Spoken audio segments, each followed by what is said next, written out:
Muy buenas tardes. La comunidad carismática Voz Cristiana tenemos la dicha de poder estar reunidos hoy, domingo 10 de mayo, en donde celebramos el Día de la Mamá. Queremos saludar primero a todas nuestras madres de la iglesia, madres cristianas, madres trabajadoras, madres abnegadas, obreras, las mismas que hoy día, en el nombre del Señor, queremos rendirles en realidad un tributo a cada una de ellas, porque realmente es un amor que se merece citar. Bien, vamos a empezar orando y vamos a orar justamente por nuestras queridas mamás.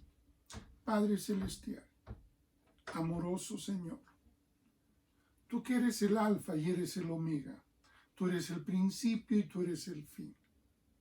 Tú has creado todas estas cosas maravillosas, como es al hombre y a la mujer. Y dentro de ello has creado este amor maternal, el cual hoy rendimos, Señor, nuestro saludo y deseamos que tú, con ese amor y esa gracia con la cual siempre nos has dado, queremos suplicarte, Señor, que nos bendigas el día de hoy y nos lleves y nos conduzcas de la mano en esta meditación. Gracias, precioso Señor, y a través tuyo un abrazo a cada una de las mamás, no solo ahora ya de la iglesia, sino del Cusco, de la región, del país y, por qué no, de todo el mundo. Bendice a toda mujer. Hoy que estamos en problemas y que en realidad quienes más sufren, sobre todo por este problema alimentario, son las madres. Padre, que no falte el pan de cada día en la mesa de cada uno de los seres humanos, Señor. Cuida y danos el pan nuestro de cada día. Gracias, Señor. Amén. Bien, el día de hoy vamos a tocar un tema que es bastante especial. La pregunta siempre que nos hacemos es, ¿qué es la salvación? Y casi siempre todos dicen, es la única manera de ser hijo de Dios. Y obviamente vemos la verdad, y la verdad nos dice que hay muchos criterios cerrados, los mismos que hoy se están predicando en este mismo tiempo. Porque cuando hablamos de la salvación, se han tornado muchas ideas, criterios facilistas y otros criterios también restrictivos, los mismos que tenemos que poner dentro de la línea correcta. Bien, entonces, veamos. Sobre todo esto viene a responder una pregunta que casi todos se hacen, ¿no? ¿Me conviene ser salvo? ¿Para qué ser salvo? Esta pregunta normalmente surgen de los diálogos que tenemos con personas con las cuales nos relacionamos y ellas siempre nos hacen esa pregunta, ¿no? ¿Por qué yo no puedo hacer lo que quiero y que Dios me llame de todas maneras hijo? Porque yo creo en Él. ¿Por qué tengo que estar dentro de una iglesia y por qué tengo que hacer esos protocolos que ustedes dicen que se hacen para alcanzar la salvación? Bueno, esa es la pregunta, ¿no? Y luego se hacen la otra dentro del término conveniencia. ¿Me conviene? Y bueno, para hacer lo que tú haces, ¿es conveniente para mí? ¿Para mis intereses? Y la otra es, ¿para qué ser salvo? ¿Es necesario? ¿Es imprescindible? O de repente, claro, puede ser una condición, pero Dios cuando venga y es tan bueno que no va a condenar a nadie y a todos y a cada uno, pues los va a salvar el día del juicio de Dios, ¿no? Entonces, de esa manera, cada uno de nosotros hemos tenido experiencias con las cuales ahora podremos darle una respuesta. Digamos, por ejemplo, ¿no? Hablemos entonces de los beneficios. Es importante establecer los beneficios de la salvación. Pero ahora, viendo desde esa perspectiva, beneficio. ¿Por qué? Porque este mundo de hoy normalmente dentro de esta actitud, sobre todo transaccional, le interesa mucho, sobre todo, el tener estos conceptos de beneficio, costo, beneficio, rendimiento, qué sé yo, muchas cosas que están dentro de la manera de pensar de las personas. Pero bueno, vamos a tratar de resolver, vamos a tratar de darles una respuesta que sea accesible a ellos y sobre todo que nos ayude a nosotros saber cómo tratar temas que tengan alguna semejanza como esta. ¿Ok? Listo. Yo les hago casi siempre esta pregunta a todos. Les pregunto, les digo, ¿alguna vez alguien pagó aquellas deudas que tú no podías pagar? No me estoy refiriendo a que alguien te pagó el pasaje, no, a eso no.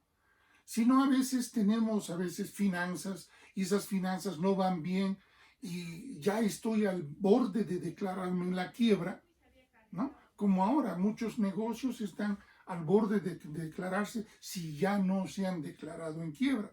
Entonces la pregunta es, ¿alguien, alguna vez has permitido o has encontrado alguien que pueda pagar tu deuda? Seguramente me van a responder y me van a decir, no, ¿quién haría eso por mí? Y de verdad, la pregunta es esta, ¿no? ¿Quién haría por ti eso?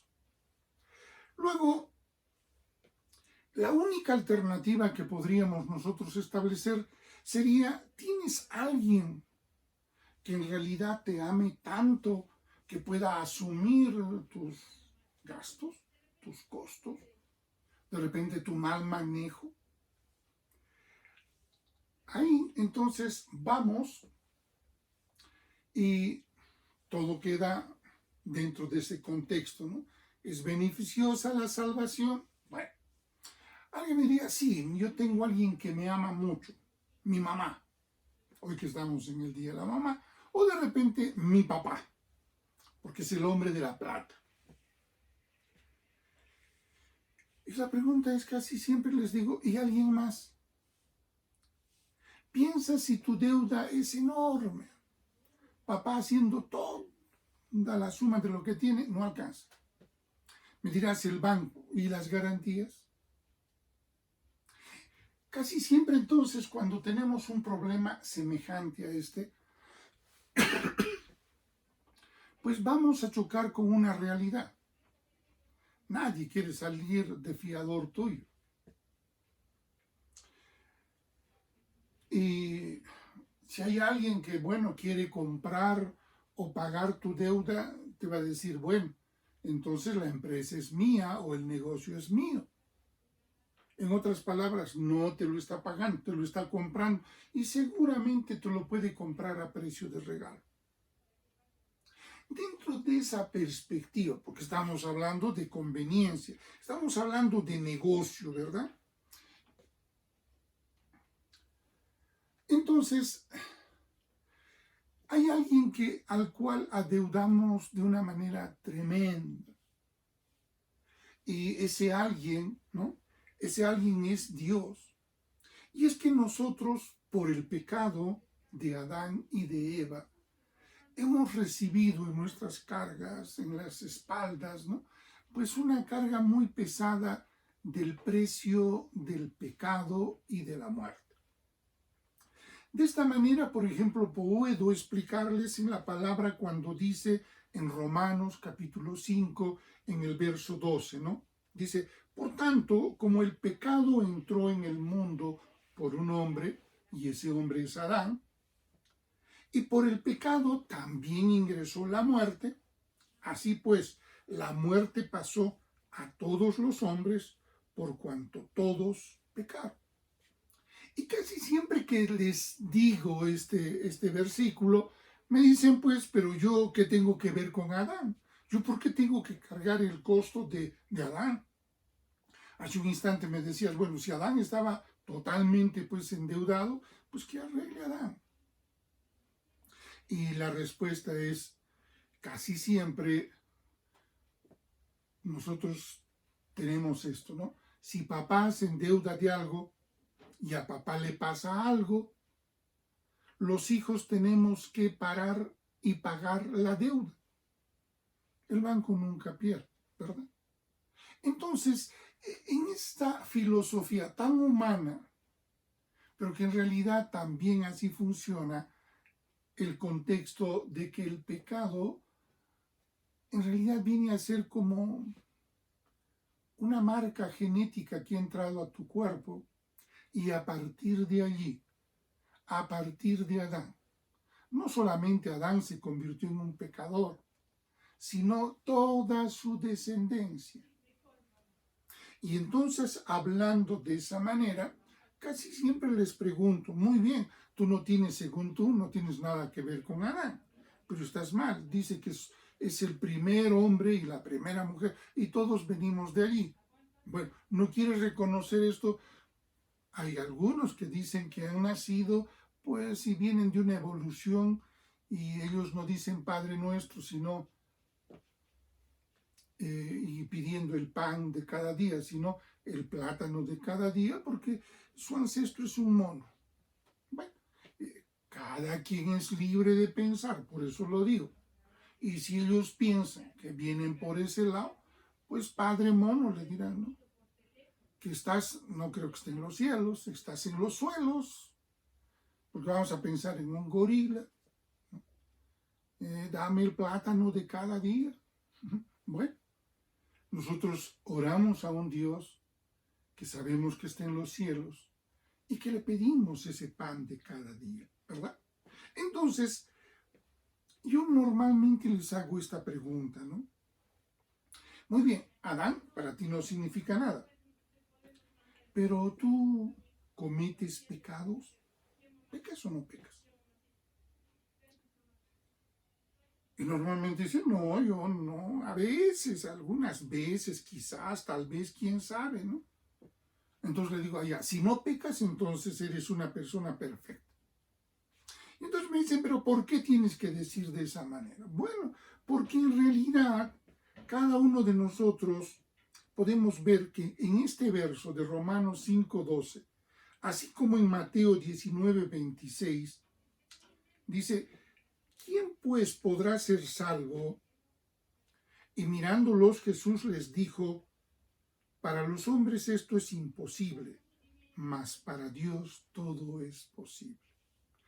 Y miren, con esto quiero empezar ya el tema, ir poniéndonos en carril, porque Dios que tenía la solución, Dios que estaba en realidad muy apesadumbrado porque nosotros en Adán le había fallado y le habíamos fallado. Y entonces Él dice, tengo que ayudarlos, tengo que salvarlos, ¿no?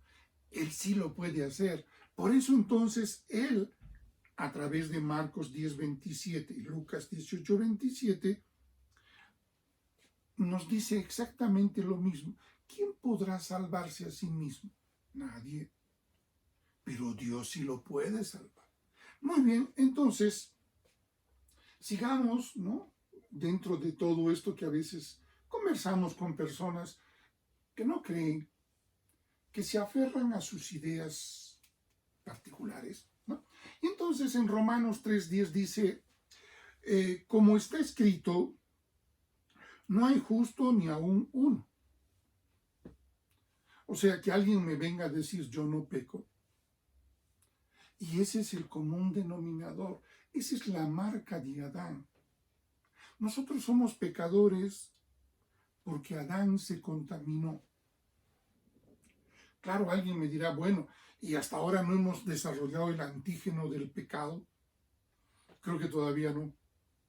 Bien, ahora si nos vamos a Romanos capítulo 3, verso 23, dice, por cuanto todos pecaron, están destituidos de la gloria de Dios.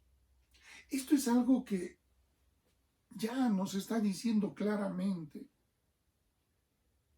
Y a veces decir no, que no es así, que las cosas no son como dice la Biblia. Yo creo que Dios tiene que ser más honesto, más justo. ¿Yo qué tengo que ver con Adán? Pero el detalle, miren, Adán no solamente perdió su señorío, perdió toda su riqueza, perdió ser el Señor de esta creación. Y entonces nadie me puede decir, bueno, es que, él perdió, ¿yo por qué tengo que perder? Porque venimos de esa es nuestra ascendencia y nosotros somos la descendencia de Adán. Y eso está establecido, así está escrito. Y es a ese Dios al cual nosotros creemos y de Él predicamos. Bien, entonces, aquí decimos, todo hombre sin Dios ya está condenado. En 2 de Pedro 2:4 dice de esta manera, porque si Dios no perdonó a los ángeles que pecaron, sino que arrojándolos al infierno, los entregó a prisiones de oscuridad para ser reservados al juicio. Hoy tenemos una filosofía que está creciendo mucho y que lo han llamado una doctrina. Y justamente estamos hablando de eso, ¿no? Como les decía, hay gente que piensa que Dios es tan bueno, tan bonito, que el día en que venga a hacer el juicio, solamente les va a dar un rezongón y después todos van a ser salvos. Porque Dios, bueno, Él está así de bueno. ¿Cómo me va a condenar a mí? Si dice que me ama, dice que Él nos ama a todos. Su librito habla de tanto amor, entonces nos va a salvar, ¿qué va? ¿Sí? Pues aquí les digo, miren a los ángeles, no los perdonó, sino que los condenó. Y los condenó a prisiones de oscuridad, a lo mismo ofrece para aquellos que no creen en Jesucristo y no lo reconocen como su Rey, Señor y Salvador. Entonces, casi siempre les digo a estas personas con quien a veces interactúo, estamos hablando en esa dirección, ¿no? Y les digo, ¿tú serás perdonado por Dios? Me dicen, sí. Y les digo, no. Porque Dios es justo. Ese es el otro conflicto que nosotros tenemos, ¿no? Pensamos que Dios solamente es amor. No, Dios también es justicia. Y esa justicia maravillosa de la cual nosotros no solamente lo reconocemos, sino que cantamos glorias a esa justicia. Bien, prosigamos. Vamos ahora aquí a algo que es ya mucho más bonito, en donde vamos a poder observar algo más, pero más específico. ¿Qué te parece, les digo siempre, ¿no? Si alguien saliera de tu fiador. Uno de los conflictos más grandes ahora es, y hasta es un consejo sano a veces, ¿no? Por favor, no salgas fiador de nadie. ¿Cuántas veces han venido y te han dicho, por favor, quiero que me garantices? Y el consejo sano es decirles, no garantices. Porque hemos visto las historias, todas las cosas nos hablan mal, porque al fiador lo dejan, como se dice, vestidito y alborotado. Finalmente el fiador tiene que pagar. Historias de eso. Y entonces el consejo sabio es, no salgas fiador. Pero hay alguien que viene y te dice, yo quiero ser tu fiador. Y la pregunta me dicen, ¿quién es? Bueno, es Dios. Y entonces ahí surge la mentalidad nuestra, ¿no? Dice, pero ¿cómo le pagaré esa deuda tan grande? Ya está bien, va a salir en me va a salvar, me va el momento, pero después, ¿cómo le pago? Y justamente aquí viene este proyecto de salvación, ¿no?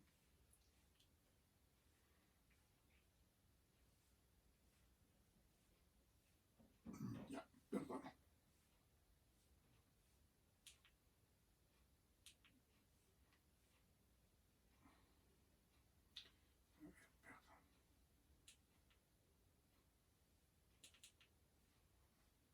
Bien, entonces, aquí surge pues la pregunta, ¿me conviene ser salvo?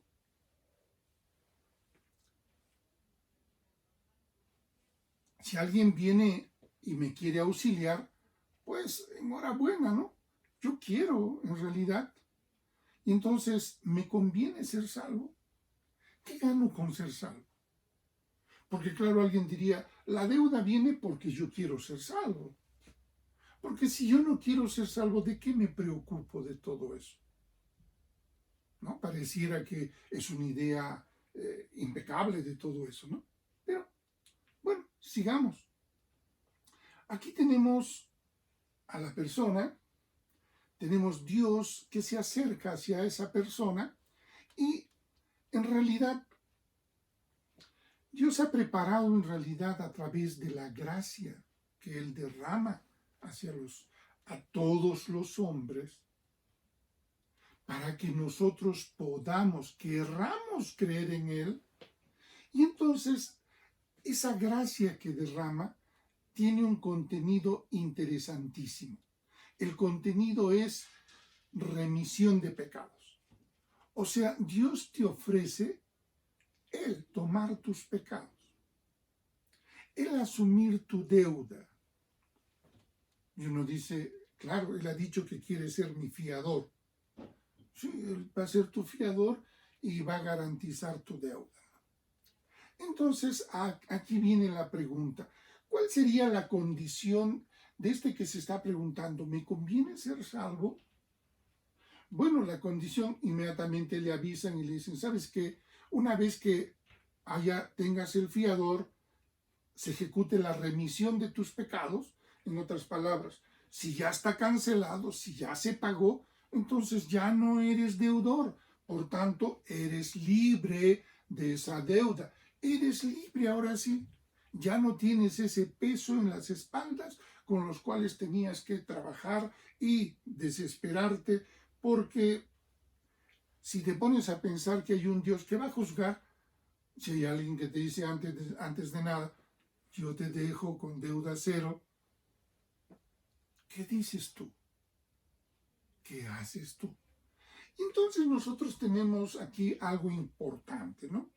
En Hechos de los Apóstoles, en Hebreos, está escrito en la palabra Hebreos 7 del 22 al 25. Yo solamente voy a leer un pedacito. Te recomiendo que esto lo busques en la Biblia. Entonces, dice, por tanto, Jesús es hecho fiador de un mejor pacto. Alguien dice, y ese Jesús tiene harto para fiar. Yo puedo estar confiado en que Él vaya en realidad a hacer eh, lo que tiene que hacer. Entonces, aquí nosotros encontramos que sí, Dios es un buen fiador porque tiene un mejor pacto, es decir, el mejor acuerdo. Alguien me dirá, bueno, ¿eso qué quiere decir? ¿Que me perdona y yo no tengo que hacer nada? Ahí sí, ya terminé toda mi deuda. No tanto como eso. Ahora tu acreedor es Dios. Pero ahí sí podemos confiar, porque ese acreedor no es un acreedor que te cause problemas, que te va a buscar la sin razón, que te va a tener desesperado. No, a lo contrario, te va a dar las salidas para ir en realidad menguando y liberando, y finalmente un día Él mismo te va a decir, mira, toda esa convicción de deuda que tenías, olvídala. Y alguien me dirá, entonces, pero ¿por qué no me lo hice ahorita? Aquí quiero olvidarme. Sí, pero tienes que vivir y experimentar algunas circunstancias, las mismas que te van a ayudar. No le ayudan a Dios, no le ayudan a Jesús, te ayudan a ti. Y mirándolo de esta manera, entonces, leamos lo que dice Romanos capítulo 1, verso 17. Dice, porque en el Evangelio la justicia de Dios se revela por fe. Y es que aquí parte de esto que es lo justo, y lo que a veces decimos, no, no es justo que me cobren así, no es justo. Bueno, eso es relativo, como dicen aquí en el mundo. Pero para Dios dice, la justicia de Dios se revela por la fe. ¿Qué quiere decir esto? A veces quizás alguien me diga, no entiendo esa redacción. Bueno, te lo voy a traducir. La justicia de Dios se muestra accesible a que tú seas en realidad alguien que creyendo puedas ingresar a hacer cosas justas por las cuales tú vas a tener, vamos a llamarlo así, beneficios. Sigamos. Y lo pongo y lo pone también la palabra, como está escrito, mas el justo vivirá, por la fe vivirá. Para nosotros esta es una afirmación, pero así, genuina, 100%. Sin fe es imposible agradar a Dios. Y yo tengo que agradar a mi acreedor, ¿verdad? Y normalmente a nuestros acreedores. Hay otras clases de acreedores también, por ejemplo, el dueño de casa, el dueño de tu deuda, o el dueño de aquel que hace negocios contigo. Entonces, cuando nosotros miramos estas realidades, pues definitivamente nosotros nos vamos a dar cuenta de que es importante que podamos, cada uno de nosotros, hacer eso, la fe. A ver, un ratito, por favor. Ir a la lista. ¿Cómo es esto? Ya. Entonces, aquí decimos, por la fe vivirá. ¿Quién? El justo. Es que la fe hace que la persona adquiera esto que muchos dicen, o se convierte en una persona justa. Sí, se convierte en eso.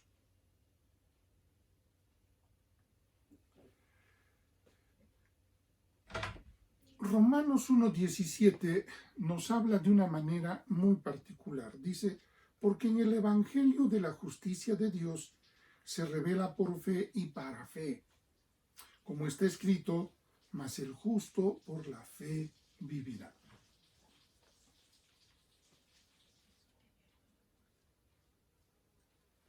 Bien, aquí vamos a ver ya también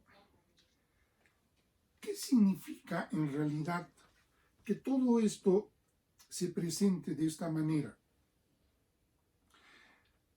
Vemos la gracia de Dios actuando sobre ese todavía que está parado dentro de la esclavitud. Y le dicen, ya tienes un fiador. Eso puede hacer que la remisión de tus pagarés, de tus letras de cambio, de todos esos documentos que has firmado, pueden ser condonados o simplemente comprados y ya no te van a molestar. Y vas a experimentar la vida libre. Cuando se plantea de esta manera el Evangelio, a veces las personas dicen, no, pero ¿quién hace estas cosas? Es de locos, yo tengo mucho miedo que me engañen y después termine nuevamente. Bueno, ese es claro, un riesgo, ¿no? De las personas que dudan. Pero justamente ahí está la fe, porque la fe es la confianza, es la certeza. Y Jesús pide que tú tengas certeza en Él, que tengas confianza, porque esa confianza es vital. Mira, aquí nos dice en Tito capítulo 2 del verso 11 al verso 15, nos dice, porque la gracia de Dios se ha manifestado para salvación a los hombres. O sea, la gracia de Dios, yo lo defino de esta manera, gracia de Dios, la acción de Dios sobre el hombre, o mejor, más directo, sobre el creyente. Este tiene que justamente entrar en ese contexto de creer, ser creyente. ¿Por qué te digo que debe entrar en ese contexto? Porque ese es el contexto ideal. La gracia actúa sobre los creyentes. Es la acción de Dios directa sobre el creyente. Y este ya empezó. Ya está evaluando, ya está viendo, está mirando. Y cuando tú ves una oferta, ¿qué ha pasado? La oferta te convence. Y estamos en ese contexto y te dicen, bueno, mira, esa es la manera en la cual tú puedes salir, vas a salir de tus deudas. Muy similarmente a la definición primera, están escritos en Primera de Pedro 1:10 al 12 y Segunda de Tesalonicenses capítulo 2 del 13 al 15. Por el espacio del tiempo, estoy leyendo solo de los 8 o 10 versos que tengo para sustentar 2, en algunos casos uno solo. Pero ahí lo tienes para que tú puedas también chequearlo y verlo. En Romanos 4, del 16 al 25 dice, por tanto, es por fe para que sea por gracia. Ahora entramos nuevamente al término gracia. ¿Alguna vez alguien definió de esta manera? Gracia es un regalo inmerecido. Pero no, eso es algo como minimizar el trabajo de Dios. No me gusta esa definición. Alguien dice, no, pero es la más acertada. No es acertada, porque lo están tomando como casi como un objeto o como una acción. Y la pregunta es, sí, las acciones son interesantes, pero para mí me interesa más una relación de una persona conmigo. Es decir, esa relación interpersonal. Y aquí cuando nosotros hablamos de la gracia de Dios, la acción directa de Dios sobre el hombre, o sea, sobre él está trabajando, esa es gracia. Entonces, nosotros decimos, por tanto, es por fe para que sea por gracia. ¿Tú crees que Dios te puede ayudar? En este caso, Jesús te puede ayudar. ¿Tú crees que puedes salir de tu fiador? No sé. Bueno, mientras sigas pensando en no sé, ahí te vas a quedar. Te plantas, te estacionas, no avanzas. Pero si dices sí creo, y entonces te vas a desplazar y lo único que te va a servir ahí es esto, la fe.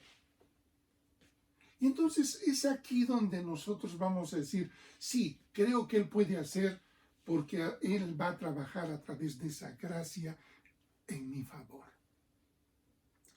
A fin de que la promesa sea firme para toda su descendencia. Mira, ahora entramos a otro factor interesante. No solamente es este hecho circunstancial de que tu deuda sea o no sea pagada, no, sino que aquí te está diciendo, esto mismo es una promesa que en todas circunstancias yo voy a estar a tu lado, yo voy a estar ayudándote, no te voy a desamparar y voy a estar ahí no solo contigo, sino con tu descendencia.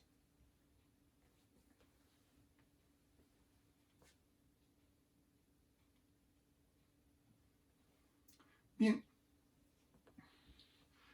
ahora uno dice, bueno, me ha hablado de tantas cosas, ¿y eso qué significa? Bueno, algo que lo podemos ver en la perspectiva de Lucas 5, 32. Dice, no he venido a llamar a justos, sino a pecadores al arrepentimiento. ¿Qué es lo más importante que debe entender esta persona que va a ser beneficiaria de la gracia de Dios? Que tiene una oportunidad porque hay alguien que lo ama. ¿No es cierto? ¿Quién sacaría la cara por ti? Tendría que ser alguien que te ama y que te ama tanto que va a poder hacer sacrificios para que tú recobres tu tranquilidad. Acá también estamos viendo eso. Este beneficiario, y entonces ahora ya decimos, ¿le conviene o no le conviene? Carambas, oye, si es beneficiario así, claro, pues que le conviene. ¿La salvación conviene? Vamos formando idea. Entonces, este beneficiario tiene que ponerse la mano al pecho y decir, bueno, lo que hice fue una suma de desaciertos. No debo volver a hacerlos. ¿Saben? Eso es arrepentirse.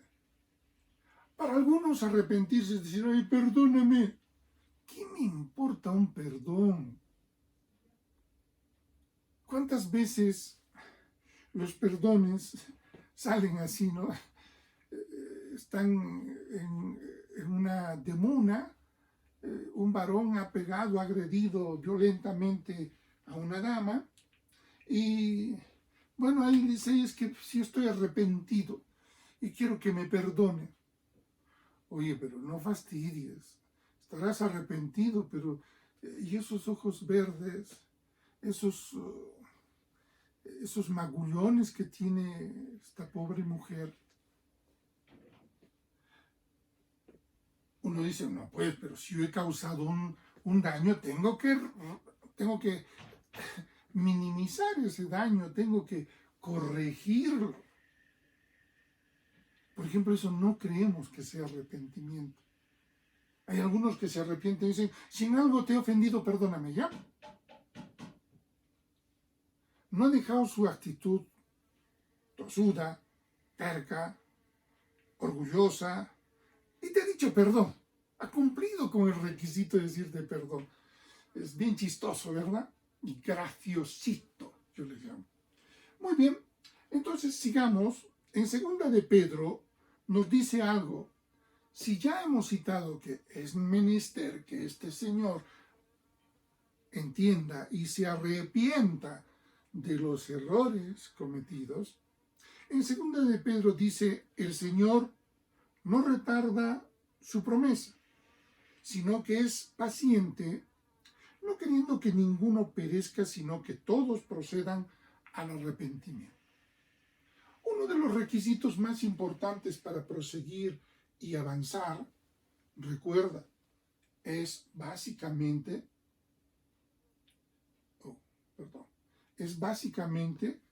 el arrepentimiento.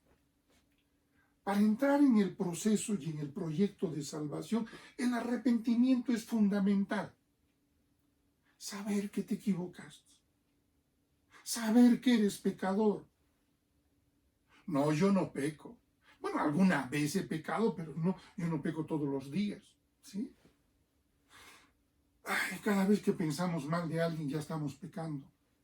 Cada vez que miramos la televisión y en la televisión encontramos cosas que no nos gustan y emitimos un juicio de valor como si tú lo supieras hacer, ¿verdad? Ay, bueno, pues tengo la libertad de expresión.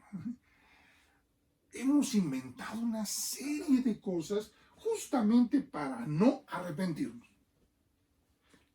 Y el proyecto dice, tienes que aprender a arrepentirte. Romanos 2:4 dice, o menospreciáis las riquezas de su benignidad, paciencia y longanimidad, ignorando que su benignidad te guía al arrepentimiento.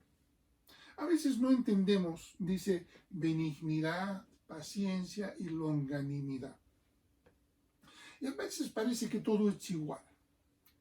Algunos que no tienen diccionario, bueno, lo dicen, es una persona paciente, nada más, y es también benigno, y también es, no sé qué será longanimidad. Te hago esta pregunta. Puedes pararte ahí un ratito y decir, ¿qué he hecho con mi vida? Ni siquiera he leído el diccionario.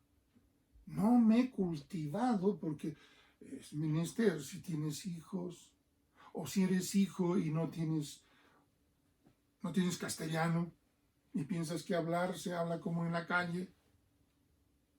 Y hoy día sí estamos facilitando todo.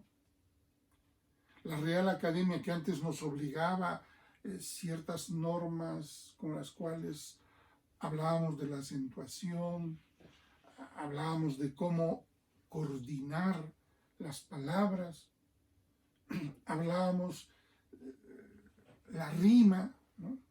Hoy no, somos un poquito más así raperos y claro, con un poquito de rima consonantada, lo hacen todo, ¿no?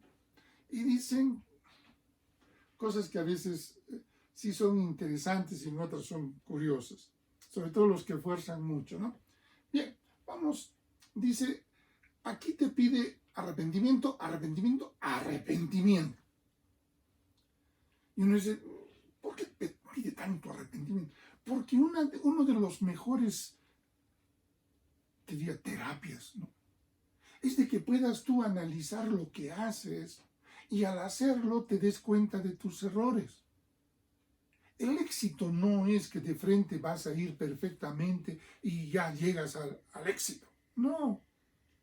El éxito en realidad es una suma de error, reflexión, arrepentimiento, corrección y otra vuelta y otra vuelta. En esa actitud recursiva, a veces también hoy le llamamos, ¿no? Que haya una sinergia. Significa, ¿qué es lo que he hecho? ¿Fue un acierto? No. Debí haber hecho algo más. Debí haber hecho aquello. ¿Sabes que hoy ya estamos hablando de que tanto se ha analizado? Y es que el análisis me va a llevar al arrepentimiento. El análisis me va a decir, uy, aquí me equivoqué. Uy, tomamos demasiados recursos acá y descuidamos allá. ¿Sabes lo que estamos haciendo? Nos estamos arrepintiendo de esas decisiones. Y podemos ir aprendiendo a tomar nuevas decisiones. ¿Para qué? Para que cuando nos paremos a arrepentirnos, digamos, hoy día creo que, bien, creo que no hemos cometido muchos errores. Ahora entiendes por qué trata de actuar la gracia de Dios en esa direccionalidad. Y eso va a ser el común y debe ser el común para todo cristiano salvo. Porque ahora hay alguien que lo está mirando, hay alguien que sí, que lo va a recibir como a hijo y ese alguien va a tener esa dicha de irlo cuidando. Y el que cuida, te digo, tú le permites a tu hijo que haga las torpezas más grandes y dices, ya aprenderá, no importa que me termine el carro, que lo haga robar, que lo choque, ya aprenderá, ¿sí? Eres de esa clase de personas o apenas tú le has dado el carro y le dices, ya lo has lavado, ha salido, mira, lo has ensuciado. No querrás que yo lo lleve y lo haga lavar, ¿sí?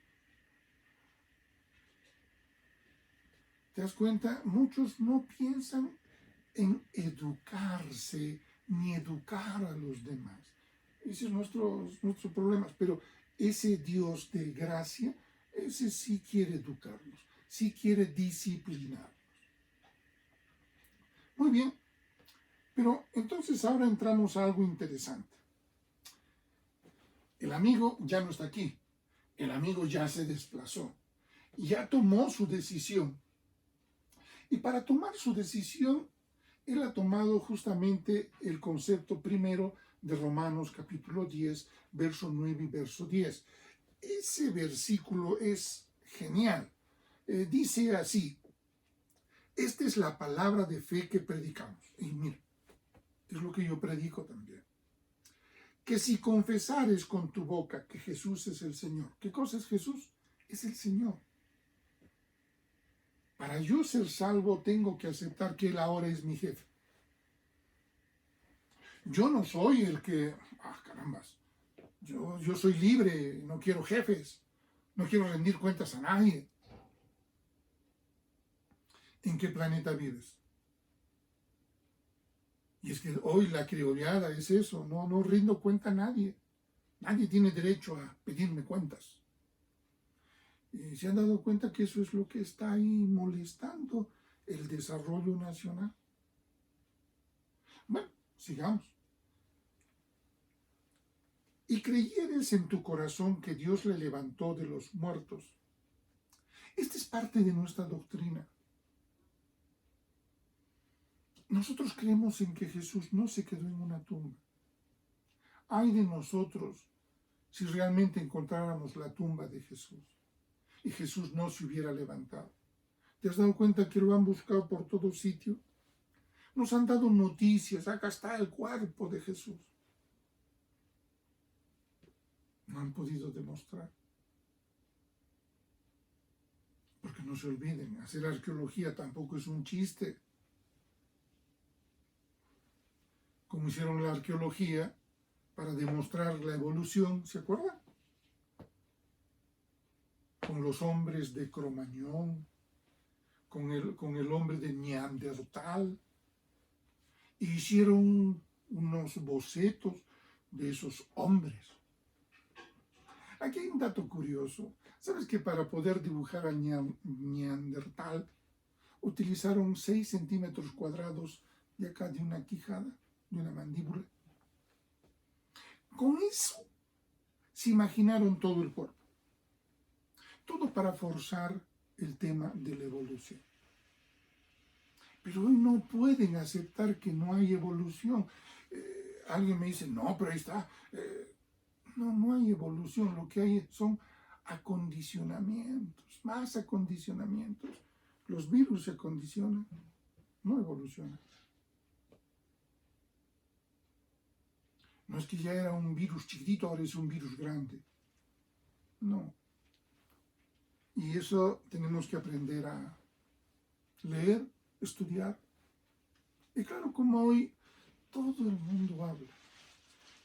Hoy tenemos tal nivel de desinformación, no porque no tengamos información, tenemos tanta información, unos que son, señor, informaciones magníficas, y otras es la opinión de yo les llamo a veces buenos para nada, ¿no? Solamente para hablar. Y tenemos a veces un periodismo que le gusta eso, hablar. Y a veces en eso de hablar nos vamos más allá. Y hay gente que toma esa nuestra información.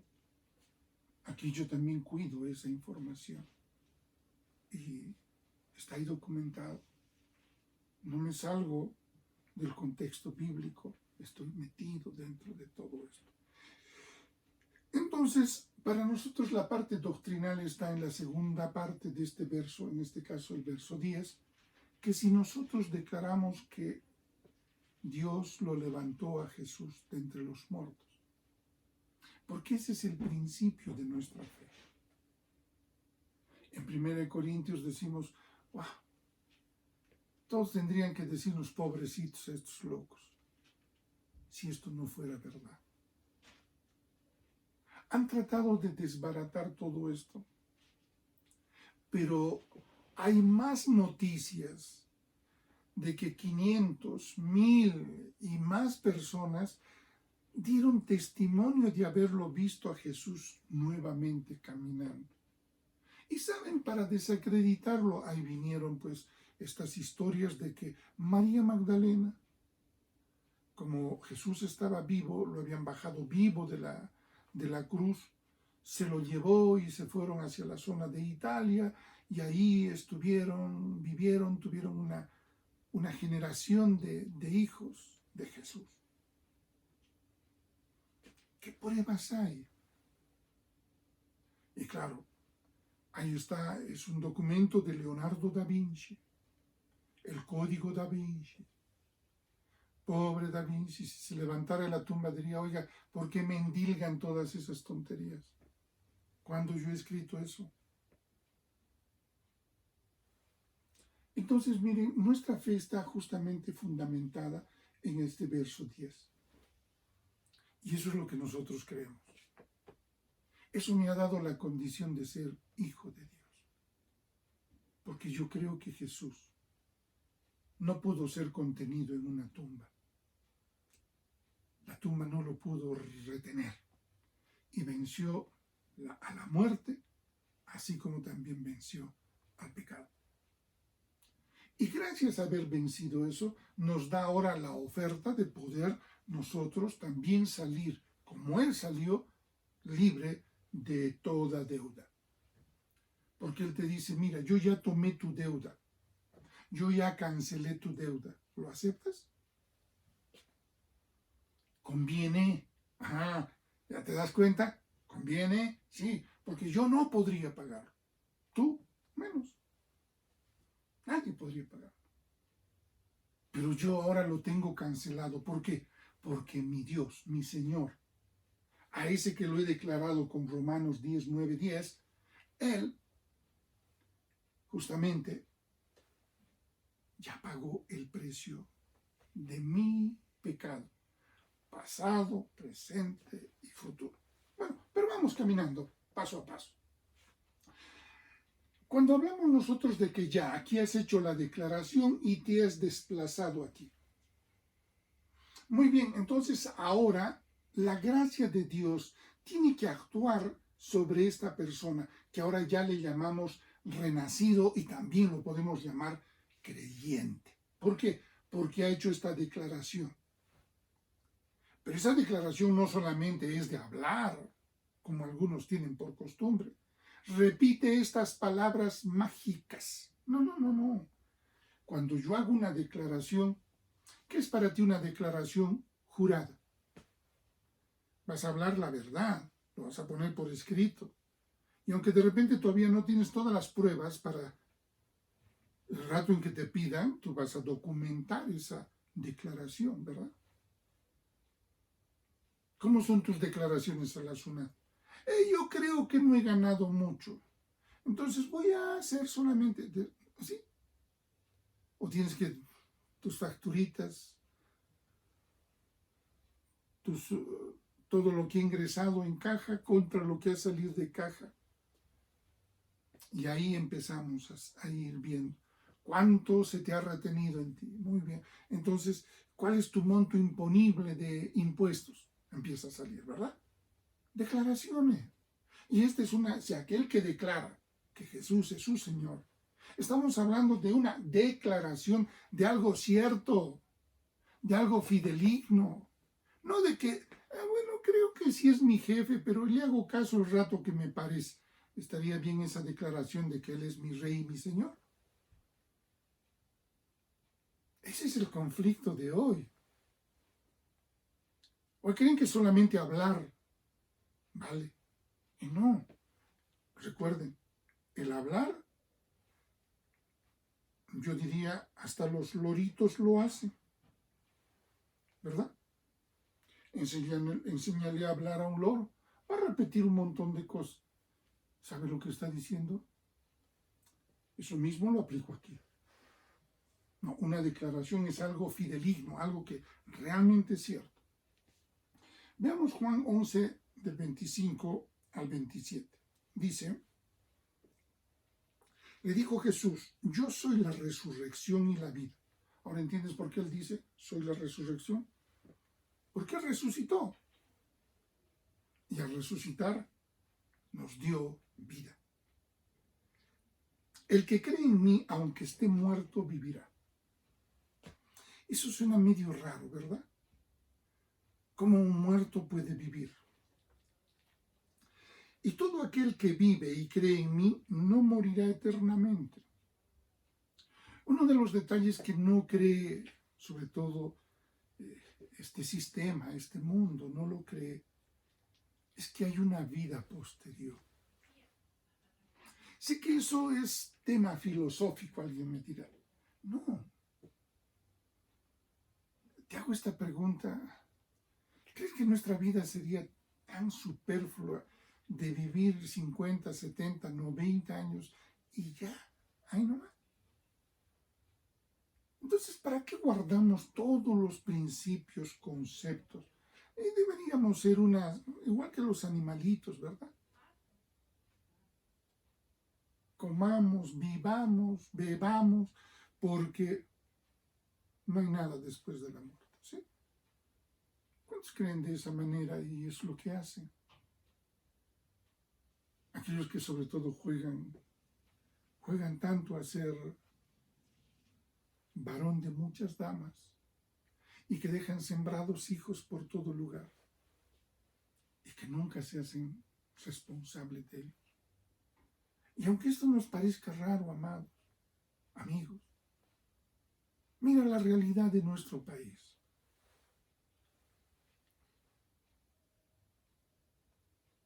Mira la televisión. Ves jóvenes de 27, 28 años, con 5 hijos, 6 hijos. Tengo una pregunta. ¿Tienen algo aquí? Si criar un hijo es una gran responsabilidad. Y claro, alguien dice, bueno, pero es que ellos no conocen eso. ¿No te parece que para poder ser papá también, al igual que para poder manejar necesitamos un brevete, o para poder ejercer una profesión necesitamos un título? Yo creo que también para ser papá, para ser mamá. Si no, la cosa no está bien, ¿verdad? Le dijo, sí, Señor, yo he creído que tú eres el Cristo, el Hijo de Dios, que has venido al mundo. Este es un diálogo en realidad con Marta y María, cuando Jesús les dice, yo soy la resurrección y la vida.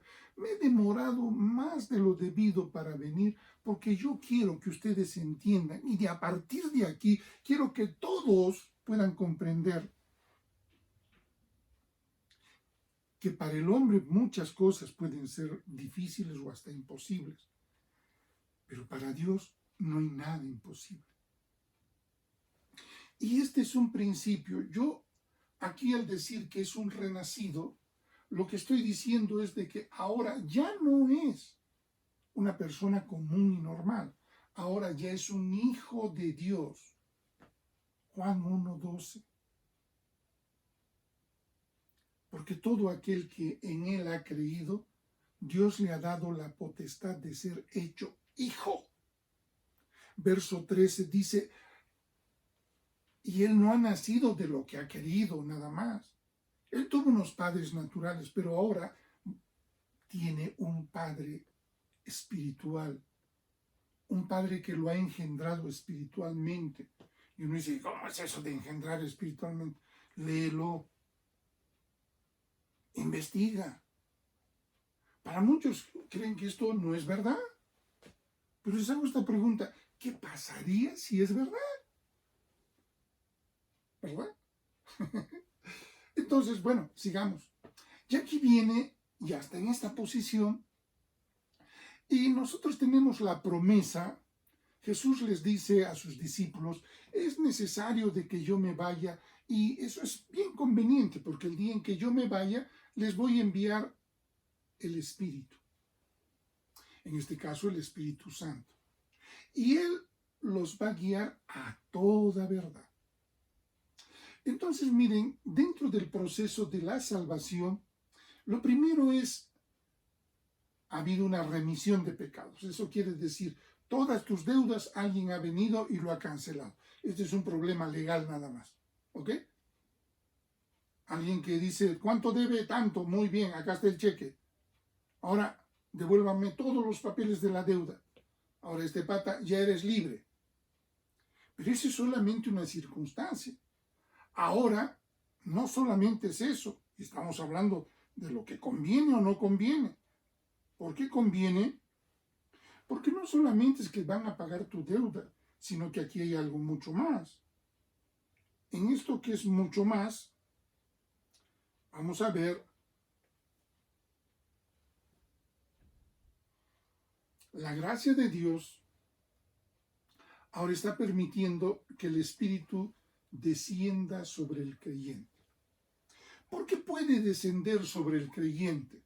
Porque el creyente, el renacido, ha sido lavado y limpiado por la sangre de Jesús.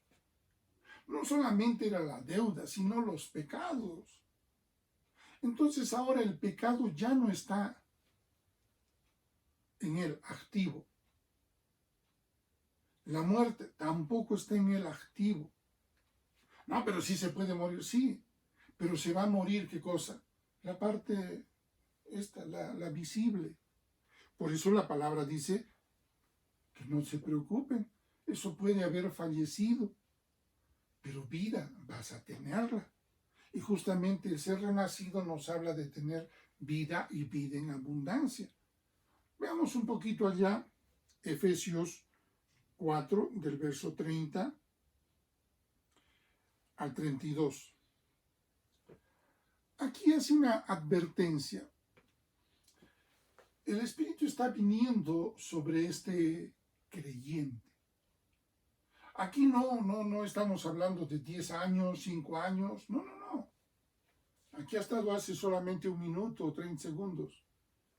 Ya está aquí, ya hizo su declaración, ya fue cancelado todo y ahora hay una advertencia, dice, y no contristéis al Espíritu Santo de Dios, con el cual fuisteis sellados para el día de la redención. Aquí hay un nivel de redención. La remisión ha generado le han redimido, así como tú puedes ver, ¿no? Cuando tú eres deudor estás en una lista, ¿verdad? Y esa lista en realidad es lista de deudores. Y una vez que has arreglado tu cuenta, te dices, yo por favor quiero salir de esa lista de deudores. Muy bien, entonces también ha ocurrido eso. Y por eso ahora esta persona ha sido limpiada. Y entonces puede entrar el Espíritu Santo allí, porque ya Él es santo. Por lo que Él hizo, no, por lo que Jesucristo hizo para Él. Entonces miren, la salvación no solamente es de que, bueno, ya eres salvo, te han perdonado los pecados. No, ahora tienes dentro de ti al Espíritu Santo. Muchos han ido predicando de que el Espíritu Santo lo iban a recibir después. Aquí solamente es la entrega. Esa es toda una doctrina, una teología desarrollada. No, la palabra dice, aquí ha venido y se ha hecho el sello. ¿Qué pasó con Jesús? Lucas 3:22. Ese es uno de los temas justamente de la presencia del Espíritu Santo. Aconteció que cuando todo el pueblo se bautizaba, también Jesús fue bautizado y orando. El cielo se abrió y descendió el Espíritu Santo sobre él en forma corporal como paloma, y vino una voz del cielo que decía, tú eres mi Hijo amado, en ti tengo complacencia. ¿Saben que esa figura siempre lo hemos mirado como que solamente es patrimonio de Jesús? No, también es patrimonio de alguien que se entrega. Porque claro, no va a haber lo espectacular que nos narra aquí, pero lo que sí está viniendo es el Espíritu Santo y somos sellados con el Espíritu Santo y en ese momento somos hechos realmente hijos de Dios. Ahora somos una nueva criatura. No porque las cosas viejas pasaron, sino porque ahora hay en nosotros está el Espíritu Santo. Y este Espíritu Santo llega a nosotros y veamos acá en Juan 20. Entonces Jesús les dijo otra vez, paz a vosotros. Como me envió el Padre, así también yo os envío. Habiendo dicho esto, sopló y les dijo recibid el Espíritu Santo. Saben, estamos hablando de Jesús resucitado. Estaban reunidos a puerta cerrada y él entra adentro ahí sin que le abran la puerta. Y todos se asustaron, ¿no? Tú dirías un fantasma. Pero Jesús no tenía la apariencia de un fantasma. Y entonces él dice, paz a vosotros. Lo reconocen, maestro. Y entonces ahí dice, ¿no? Sopla sobre ellos y reciben el Espíritu Santo. La manera en la cual tú y yo ahora salir de aquí para vivir esta experiencia, no lo vamos a hacer solos, porque no lo haríamos. Hoy muchos piensan que deben vivir solos y tienen que esforzarse, tienen que luchar, tienen que patalear, tienen que hacerlo todo. No. Tampoco voy a decir, el Espíritu Santo te lo va a hacer todo. No, sino que ahora va a haber un binomio. Vas a tener ahí alguien que te va a guiar, alguien que te va a consolar, alguien que te va a alentar, alguien a quien le preocupas tanto cuando empiezas a hacer tontería y media. Por eso decía, no contristéis, no lo molestes al Espíritu Santo.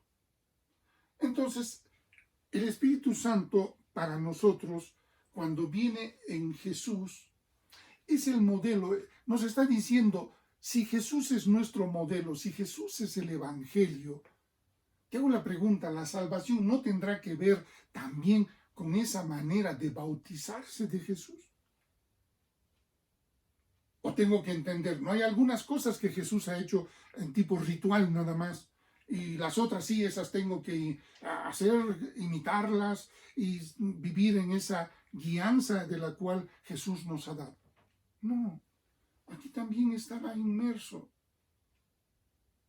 Para ser un hijo de Dios necesitas, y justamente para iniciar su vida pública, para iniciar el trabajo para el cual había venido, ¿qué es lo que necesitaba? El Espíritu Santo, para que tú hagas el trabajo, para que tú cumplas el propósito que Dios tiene contigo y puedas hacer la voluntad y estar inmerso dentro del plan de Dios, pues lo necesitamos. Sí o sí. No, tal vez, quizá, quién sabe. Y bueno, y si viene el Espíritu Santo, ¿se puede ir? Nunca. Jamás.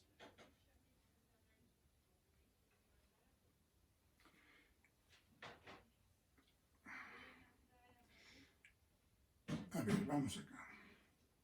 En 1 Corintios 6, del 19 al 20, dice claramente, ¿no?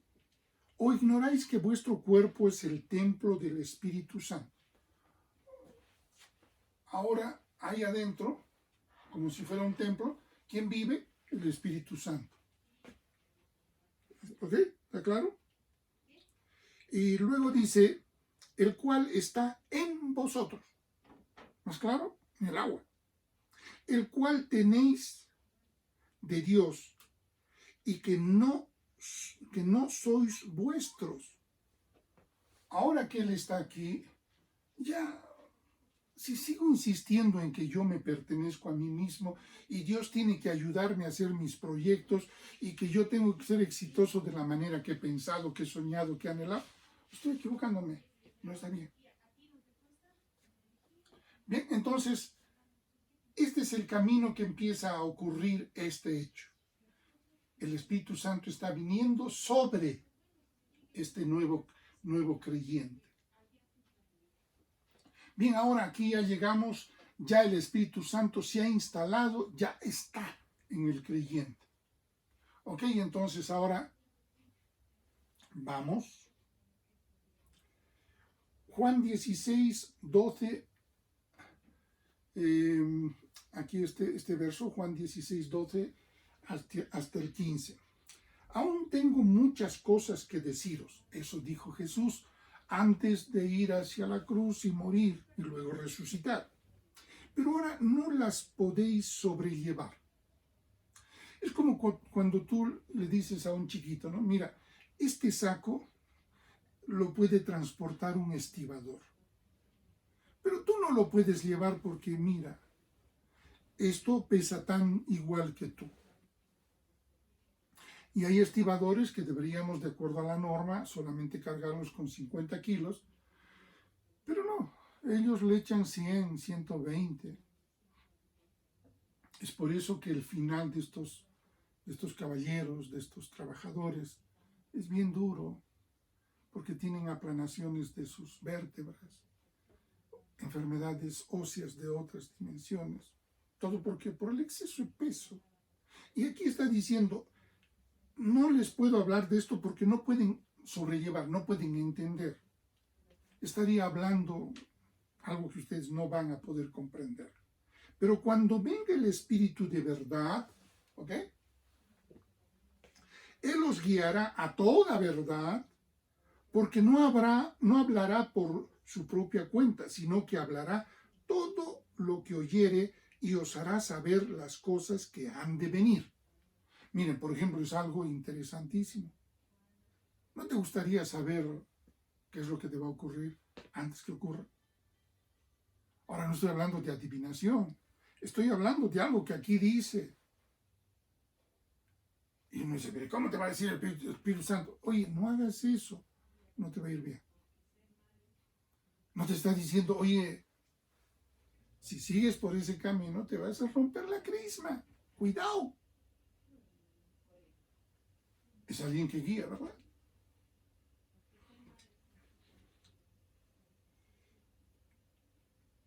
Él me glorificará, dice Jesús, porque tomará de lo mío y os lo hará saber. Todo lo que tiene el Padre es mío. Mira lo que dice. Por eso dije que tomará de lo mío y os hará saber. Cuando leemos Juan 16, 7 al 11, dice, pero yo os digo la verdad. Os conviene que yo me vaya, porque si no me fuere, el Consolador no vendría a vosotros. No vendría a vosotros. No es que esté a mi lado, dentro, a vosotros. Esa es la correcta traducción justamente del griego que se tiene de esta, justamente del libro de Juan. Tenemos versiones en arameo y en griego. Pero yo os digo la verdad, mas si me fuere os enviaré, y cuando Él venga convencerá al mundo.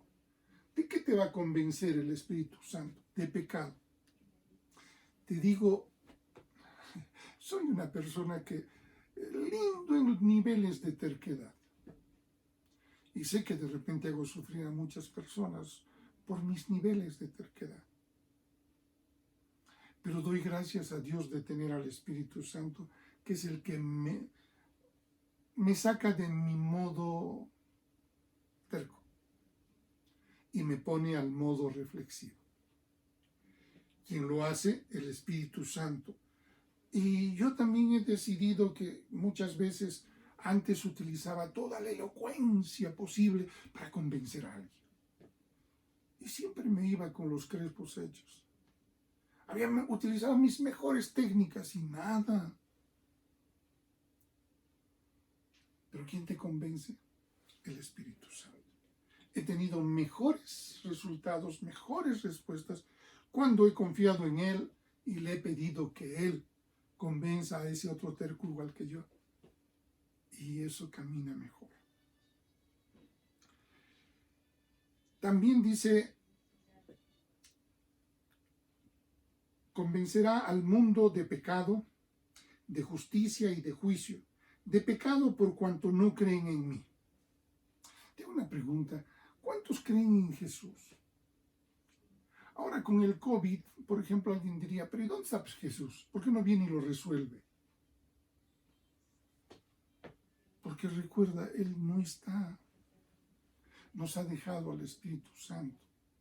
Pero entonces, ¿qué lo haga? Pues, ¿te das cuenta? Todo radica en que tú quieres la atención hacia ti y solo hacia ti. La pregunta es, ¿quién crees que eres tú de tan importante que Dios se va a ocupar de ti. Duele, ¿no? Muchos dijeron, no, es que Dios está para nosotros. ¿Quién te ha dicho? ¿Eso es rey? ¿Eso es Señor? Tú estás para Él.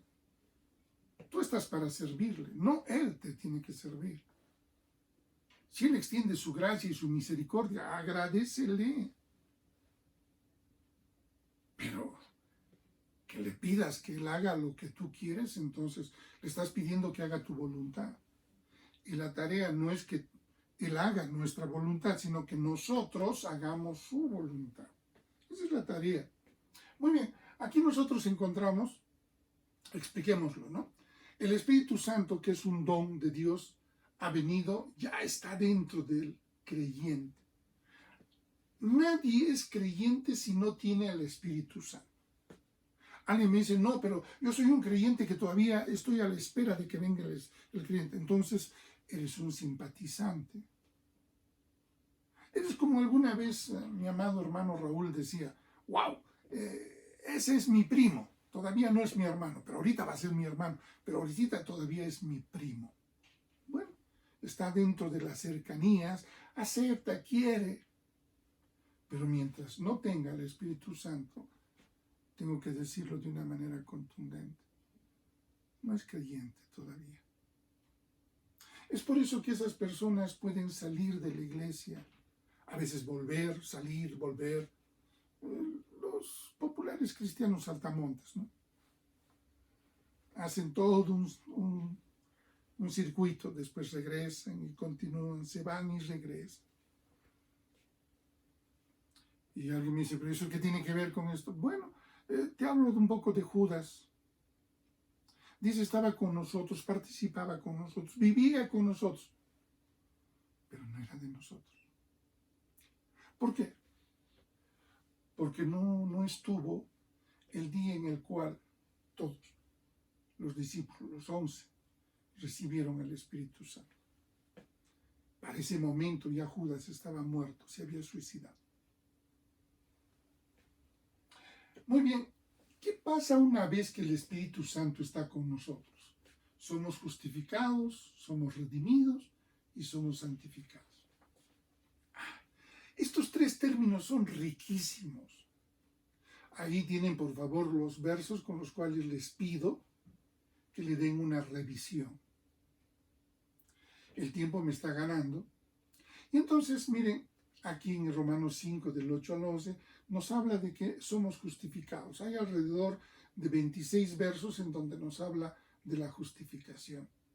En lo que hablamos de redimidos, quizás son menos, alrededor de 14 a 16. Y este de santificados, esto también es 9 versos nada más. Y uno dice, entonces, ¿esta es la importancia? No, en realidad, estas tres cosas se van haciendo constantemente.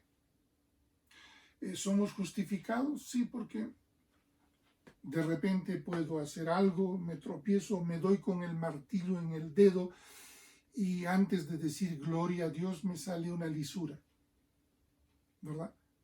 Entonces, es como que me he echado el café en la camisa blanca. ¿Qué tengo que hacer con la camisa? Quítatela. Eso mismo. Justamente la justificación es eso, ¿no? Hay que arreglar algunos desperfectos que nosotros hacemos. O deudas que nosotros vamos a generar porque le quitamos la honra a alguien, le dijimos, opinamos, como con la libertad de opinión que tenemos, ¿no? Y no es cierto. Y con eso herimos la susceptibilidad y nos ponemos en posición de jueces. Entonces hemos cometido una infracción.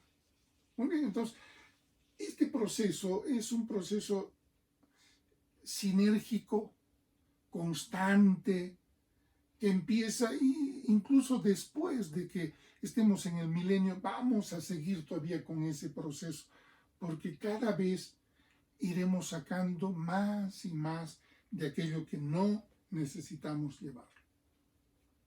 Bien, pero quizás la noticia más grande que te tengo que dar, por lo cual conviene la salvación, Es que una vez que estoy en esta condición, tengo esta otra condición con Dios. Ahora yo y Dios estamos reconciliados. Lean el verso de Colosenses 2, 14 al 15. A ver, creo que lo tengo.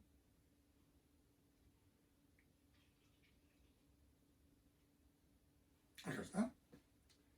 Dice, perdonándonos todos los pecados, anulando el acta de los decretos que había contra nosotros, que nos era contraria, quitándola de en medio y clavándola en la cruz, despojando a los principados y a las potestades, los exhibió públicamente, triunfando sobre ellos en la cruz. Aquí encontramos cómo este hombre ha sido reconciliado con Dios porque la gracia de Dios actuó a través de esta gracia salvadora, porque Él produjo una fe salvadora y ahora estamos reconciliados con Dios.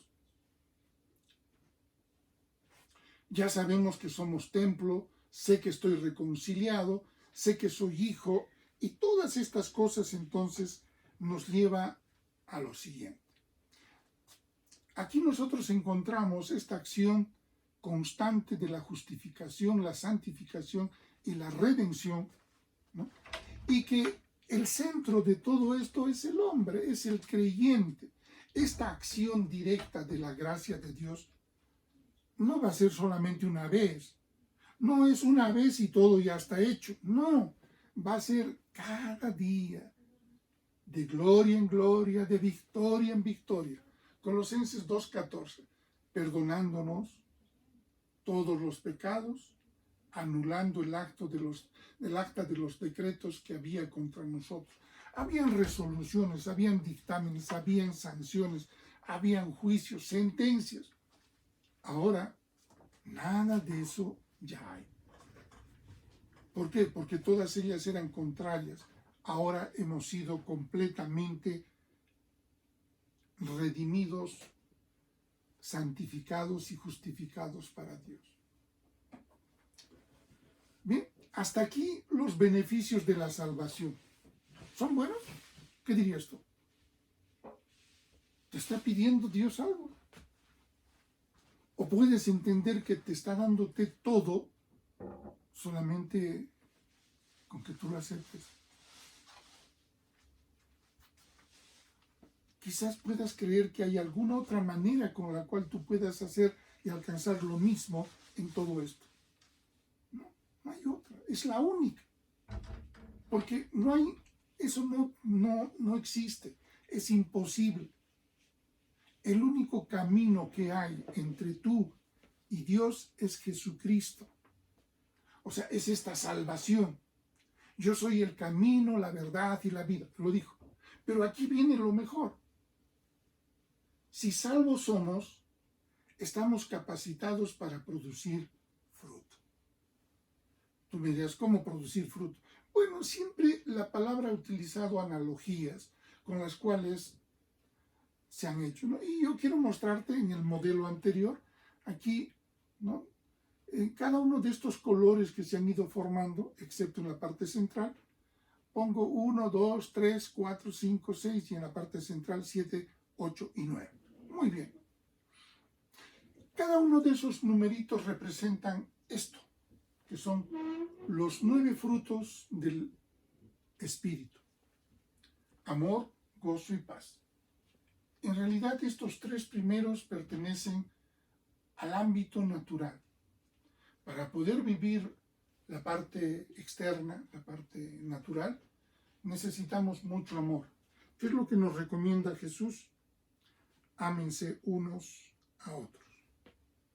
Sí, esa es la forma en la cual nos vamos a relacionar, externo. Y nunca tu gozo sea, llamemos así, minimizado, o que alguien te quite tu gozo. Y el otro, la paz. Cualquiera diría, bueno, es lo que todos buscan. Sí, todos buscamos la paz.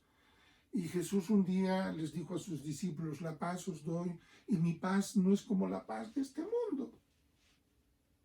Porque la paz de este mundo es, ¿cómo haces la paz? Compra muchas armas que te tengan miedo, entonces vas a estar en paz. Ahora te has dado cuenta que, por ejemplo, hay gente que te ofrece seguridad, te ofrece cuidarte, pero a cambio de dinero. ¿Por qué? Porque no hay paz.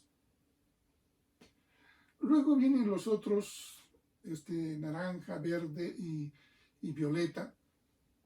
Sería la benignidad, la paciencia y la bondad. Estos tres siguientes son en el ámbito anímico, en el ámbito almático, en donde sientes, en donde te molestas, en donde están todos tus sentimientos. Y finalmente lo que es aquí adentrito 7, 8 y 9, estamos hablando de la mansedumbre, fe, templanza, que son en realidad los elementos espirituales. Entonces, miren, el fruto del espíritu es un elemento que sirve tanto para lo externo, para lo anímico, como para lo espiritual. Eso lo estaremos ahondando un poco más, estudios más adelante.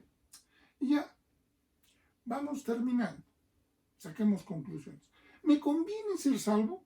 Definitivamente, sí. Pero hay que cumplir claras condiciones que no son fáciles. Hacer esa declaración, como te puedes imaginar, a ver, haz una declaración así a la paporreta, ¿quién te la va a creer? Y si te la revisan, vas a haber cometido un delito. Porque si haces una declaración falsa, ese es un delito tipificado por el Código Penal. Luego, en realidad a veces, ahí está el no querer insistir. Hay mucha gente que dice, esta es una cosa, mejor ahí lo dejo. Su falta de información y su falta de interés, como cualquier cosa, ¿no? El abandono estudiantil en universidades, colegios, maestrías, ¿por qué se debe? No querer insistir. ¡Ay, no más! ¿Y eso de qué habla? ¿De alguien que sí tiene condiciones y capacidades para hacer cosas? ¿O de alguien que ya ha perdido la batalla sin antes haber empezado? ¿Para qué ser salvo? Bueno, no sé si alguno de ustedes ha captado esta idea de esclavitud. Uno de los problemas del pecado es que nos hace esclavos. ¿Alguien me dirá esclavo a qué? ¿A la mentira? ¿Existen cristianos mentirosos? Claro que sí. Todavía siguen esclavos. Miren, siendo ya libres, todavía no han entendido que pueden ser eso, libres. Y prefieren seguir siendo esclavos. Porque es la forma más práctica para ellos aún. No han experimentado el valor de la verdad. ¿Qué pasa? Que cuando tú, en realidad, no te revistes de hipocresía y mentira. Y si tienes que decir, ¿saben qué? Me quedé dormido. Discúlpenme, perdónenme. No va a volver a ocurrir. Estoy completamente arrepentido de esa actitud. No, ¿qué va? No. Dame a carros, pata. Ahora con esto de que los carros tienen que ir todos vacíos, bien sentaditos, no me han dejado subir, por eso estoy llegando tarde. Y esa es la verdad, no siempre. Entonces, estamos esclavizados a el alcohol, las drogas, mujeres, y a muchos defectos más. ¿Cierto? Esclavo. Dejas de ser esclavo. Y nos permitirá estar preparado para toda buena obra. ¿Por qué tengo que ser salvo? Porque esto me interesa. Quiero ser alguien que haga cosas buenas. Y aquí tenemos un futuro. Y lo más importante, ser de la familia de Dios. Bien, Termino diciendo otra vez, feliz día, mamitas, que el Señor me las bendiga ricamente a cada uno de ustedes. Y gracias por el tiempo y la paciencia que han tenido conmigo. Dios me los bendiga mucho. Vamos a despedirnos con una oración. Padre Celestial, gracias te damos por este tiempo, por esta meditación. Te suplico, Señor, que esta tu palabra y sobre todo las verdades que hemos ido diciendo. Un cristiano es cristiano cuando tiene el Espíritu Santo. Un cristiano es aquel que ha dejado la condición de un espíritu muerto y ahora tiene un espíritu vivo y tiene el Espíritu de Dios dentro de él. Esto nos da una condición especial, a diferencia de los demás que nos rodean. Y esta condición nos debe llevar a ser realmente tus hijos, amado Dios. Gracias, Señor, por cada una de las mamitas que hoy han hecho un alto en sus festejos y han meditado en esta palabra. Gracias, papito lindo.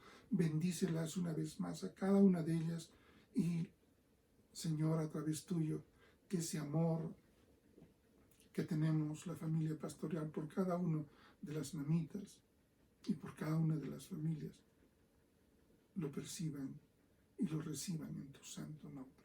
Gracias te damos, Señor. Bendice también a todas las mujeres de esta ciudad, de la región, del país. Lo necesitan, Señor. Estamos en un momento bien difícil. Ellas son las que tienen que parar la mesa, Señor. Son quienes se ocupan del alimento. Y sé que eso es bien duro. Bendícelas, Señor. Pon consuelo en sus corazones. Gracias, amoroso Señor. En el nombre de Jesús. Amén.